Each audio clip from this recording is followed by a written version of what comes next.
ಆಕಾಶವಾಣಿ ಪ್ರದೇಶ ಸಮಾಚಾರ ಓದುತ್ತಿರುವವರು ವಿವೇಕಾದಿತ್ಯ ಕನಿಯಾಲ. ರಾಷ್ಟ್ರೀಯ ಶಿಕ್ಷಣ ನೀತಿ 2020 ಮೂಲಕ ವಿಶ್ವವಿದ್ಯಾಲಯಗಳು ಮೂಲಚಿಂತನೆ, ಬಹುಶಿಸ್ತೀಯ ಕಲಿಕೆ ಹಾಗೂ ನೈಜ ಜಗತ್ತಿನ ಸಾಮರ್ಥ್ಯವನ್ನು ಪ್ರೋತ್ಸಾಹಿಸುತ್ತಿದ್ದು, ದೇಶದ ಭವಿಷ್ಯವನ್ನು ರೂಪಿಸಲಿವೆ ಎಂದು ಕೇಂದ್ರ ಶಿಕ್ಷಣ ಖಾತೆ ಸಚಿವ ಧರ್ಮೇಂದ್ರ ಪ್ರಧಾನ್ ಹೇಳಿದರು.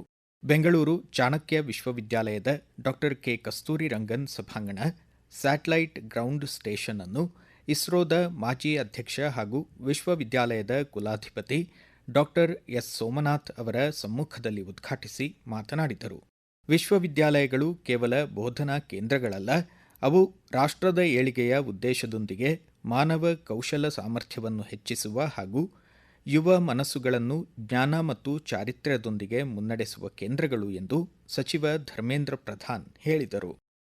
ಬೆಂಗಳೂರು ಗ್ರಾಮಾಂತರ ಜಿಲ್ಲೆ ದೇವನಹಳ್ಳಿ ವಿಧಾನಸಭಾ ಕ್ಷೇತ್ರ ವ್ಯಾಪ್ತಿಯಲ್ಲಿ ಅರ್ಹ ಫಲಾನುಭವಿಗಳಿಗೆ ನಿವೇಶನ ಹಂಚಿಕೆ ಮಾಡುವ ಸಂಬಂಧ ಇದೇ 15ರೊಳಗೆ 2,000 ನಿವೇಶನ ಸಿದ್ಧಪಡಿಸಲು ಅಧಿಕಾರಿಗಳು ತ್ವರಿತವಾಗಿ ಕಾರ್ಯೋನ್ಮುಖರಾಗಬೇಕಿದೆ ಎಂದು ನಾಗರಿಕ ಸರಬರಾಜು ಮತ್ತು ಗ್ರಾಹಕರ ವ್ಯವಹಾರಗಳ ಖಾತೆ ಸಚಿವ ಕೆಎಚ್ ಮುನಿಯಪ್ಪ ಸೂಚಿಸಿದ್ದಾರೆ. ಇಂದು ಬುದ್ಧ ಪೂರ್ಣಿಮೆ.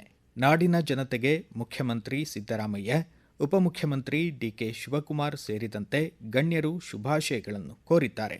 ಬೆಂಗಳೂರು ಸದಾಶಿವನಗರದ ನಾಗಸೇನ ಬುದ್ಧವಿಹಾರ ಮೈದಾನದಲ್ಲಿ ಭಗವಾನ್ ಬುದ್ಧ ಜಯಂತಿ ಕಾರ್ಯಕ್ರಮ ಆರಂಭಗೊಂಡಿದೆ. ಧಾರವಾಡ ನಗರದ ಕಲಾಭವನ ಕಡಪ ಮೈದಾನದಲ್ಲಿ ಬುದ್ಧ ಜಯಂತಿ ಕಾರ್ಯಕ್ರಮ ಆಯೋಜಿಸಲಾಗಿದೆ.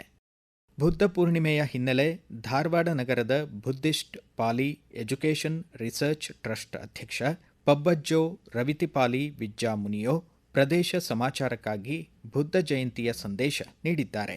2571ನೇ ಬುದ್ಧ ಜಯಂತಿಯ ಅಂಗವಾಗಿ ಈ ಲೋಕದ ಜನರಿಗೆ ಶುಭ ಮಂಗಳವನ್ನು ಕೋರುತ್ತೇವೆ. ಬುದ್ಧನ ಚತ್ತಾರಿ ಮಾರ್ಗ, ಪಂಚಶೀಲಗಳು ಮತ್ತು ಅಷ್ಟಾಂಗ ಮಾರ್ಗಗಳನ್ನ ಸರಿಯಾಗಿ ನಾವು ಪಾಲನೆ ಮಾಡಿದ್ದಾದರೆ ಅಲ್ಲಿ ದುಃಖ ಮತ್ತು ಸಂಕಟ ನಮ್ಮಿಂದ ದೂರವಾಗಿ ಸಂತೋಷವಾಗಿರುತ್ತದೆ. ಶಾಂತಿ, ಸಹಾಯ, ನೆಮ್ಮದಿ ಹಾಗೆ ಎಲ್ಲರನ್ನು ಪ್ರೀತಿಯಿಂದ ಕಾಣುವುದೇ ಬುದ್ಧನ ಧರ್ಮವಾಗಿದೆ. ಇಪಿತಿ ಸೋ ಭಗವಾರಹಂ ಸಮ್ಮಾ ಸಂಬುದ್ಧೋ ವಿಚಾಚರಣ ಸಂಪನ್ನೋ ಸುಗತೋ ಲೋಕವಿದು ಬುದ್ಧಂ ಜೀವಿತಂ ಪರ್ಯಂತಂ ಶರಣಂ ಗಚ್ಛಾಮಿ. ಅಂತಾರಾಷ್ಟ್ರೀಯ ಕಾರ್ಮಿಕ ದಿನದ ಹಿನ್ನೆಲೆ ಉಪಮುಖ್ಯಮಂತ್ರಿ ಡಿಕೆ ಶಿವಕುಮಾರ್ ತಮ್ಮ ಎಕ್ಸ್ ಖಾತೆಯ ಮೂಲಕ ಎಲ್ಲ ಶ್ರಮಜೀವಿಗಳಿಗೆ ಗೌರವಪೂರ್ವಕ ನಮನಗಳನ್ನು ಸಲ್ಲಿಸಿದ್ದಾರೆ. ದೇಶದ ಪ್ರಗತಿಗೆ, ಕುಟುಂಬದ ಏಳಿಗೆಗೆ ದುಡಿಯುವ ಸಮಸ್ತ ಕಾರ್ಮಿಕ ವರ್ಗಕ್ಕೆ ಶುಭಾಶಯಗಳನ್ನು ಕೋರಿದ್ದಾರೆ. ಕಾರ್ಮಿಕ ಖಾತೆ ಸಚಿವ ಸಂತೋಷ್ ಲಾಡ್ ತಮ್ಮ ಸಾಮಾಜಿಕ ಜಾಲತಾಣದ ಮೂಲಕ ಕಾರ್ಮಿಕ ದಿನಾಚರಣೆ ಶುಭಾಶಯಗಳನ್ನು ತಿಳಿಸಿದ್ದಾರೆ. ರಾಜ್ಯ ಸರ್ಕಾರ ಕಾರ್ಮಿಕ ಸಮುದಾಯದ ಕಲ್ಯಾಣಕ್ಕಾಗಿ ಸಾಕಷ್ಟು ಯೋಜನೆಗಳನ್ನು ರೂಪಿಸಿದೆ.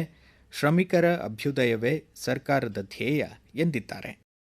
ಸರ್ವೋಚ್ಚ ನ್ಯಾಯಾಲಯವು ರಾಷ್ಟ್ರಾದ್ಯಂತ ಮಧ್ಯಸ್ಥಿಕೆ ಆಧಾರಿತ ತೀರ್ಪು ಹಾಗೂ ವಿವಾದಗಳ ಸೌಹಾರ್ದಪೂರ್ಣ ಸಮನ್ವಯಕ್ಕಾಗಿ ವಿಶೇಷ ಲೋಕ್ ಅದಾಲತ್ ಸಮಾಧಾನ್ ಸಮಾರೋಹವನ್ನು ಆಯೋಜನೆ ಮಾಡುತ್ತಿದೆ ಎಂದು ಹುಬ್ಬಳ್ಳಿ ತಾಲೂಕು ಕಾನೂನು ಸೇವಾ ಸಮಿತಿ ಅಧ್ಯಕ್ಷರು ಹಾಗೂ ಕೌಟುಂಬಿಕ ನ್ಯಾಯಾಲಯದ ಪ್ರಧಾನ ನ್ಯಾಯಾಧೀಶರಾದ ವೀಣಾ ನಾಯ್ಕರ್ ಹೇಳಿದ್ದಾರೆ.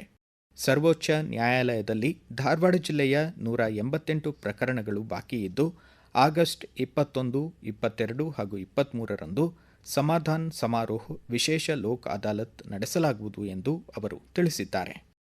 ರಾಜ್ಯ ಸರ್ಕಾರದ ನೋಂದಣಿ ಮತ್ತು ಮುದ್ರಾಂಕ ಇಲಾಖೆ ಕಾವೇರಿ 2.0 ಪೋರ್ಟಲ್ ಮೂಲಕ ರಾಜ್ಯದಲ್ಲೇ ಮೊದಲ ಬಾರಿಗೆ ಕಾಗದ ರಹಿತ ನೋಂದಣಿ ಪ್ರಕ್ರಿಯೆಗೆ ಚಾಮರಾಜನಗರದ ಉಪನೋಂದಣಿ ಕಚೇರಿಯಲ್ಲಿ ಚಾಲನೆ ನೀಡಲಾಗಿದೆ.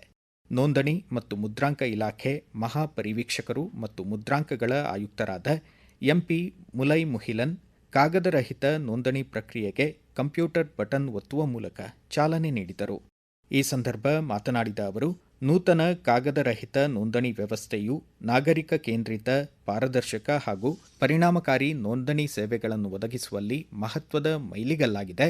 ನೂತನ ಡಿಜಿಟಲ್ ವ್ಯವಸ್ಥೆ ಆಸ್ತಿ ವ್ಯವಹಾರಗಳ ನಿರ್ವಹಣೆಯಲ್ಲಿ ಮಹತ್ವದ ಪಾತ್ರ ವಹಿಸಲಿದ್ದು, ವಿಶ್ವಾಸಾರ್ಹತೆ ಹೆಚ್ಚಿಸಲಿದೆ ಎಂದರು. ಇಲ್ಲಿಗೆ ಪ್ರದೇಶ ಸಮಾಚಾರ ಮುಕ್ತಾಯವಾಯಿತು. ನಮ್ಮ ಮುಂದಿನ ರಾಷ್ಟ್ರೀಯ ವಾರ್ತಾ ಪ್ರಸಾರ ಮಧ್ಯಾಹ್ನ 1:10 ನಿಮಿಷಕ್ಕೆ.